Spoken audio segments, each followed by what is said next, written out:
চট্টগ্রামের আনোয়ারায় কভারবিহীন 11,000 ভোল্টের বিদ্যুৎ তারে বিদ্যুতায়িত হয়ে এক গৃহবধূর মর্মান্তিক মৃত্যু হয়েছে।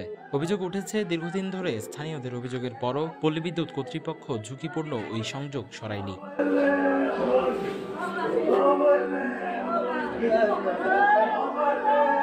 আজ রবিবার বিকেলে উপজেলার পরইকোরা ইউনিয়নের ভিংরোল এলাকায় এ দুর্ঘটনা ঘটে। শুকনো কাপড় নামাতে গিয়ে ঘরের ছাদের ওপর দিয়ে যাওয়া কভারবিহীন 11,000 ভোল্টের তারে বিদ্যুতায়িত হয়ে প্রাণ হারান 25 বছর বয়সী গৃহবধূ আসমা আক্তার।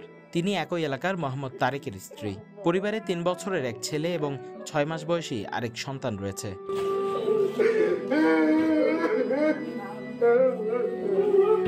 স্বজন ও স্থানীয়দের অভিযোগ, ঝুঁকিপূর্ণ ওই তার সরাতে বারবার লিখিত ও মৌখিকভাবে জানানোর পরও কোনো পদক্ষেপ নেয়নি আনোয়ারা পল্লী বিদ্যুৎ সমিতি।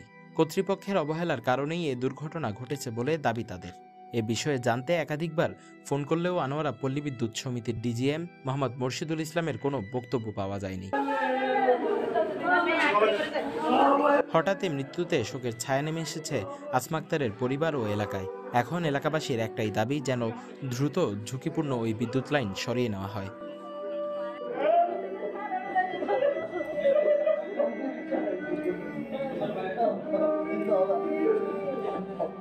News desk, CTG post, Chittagong.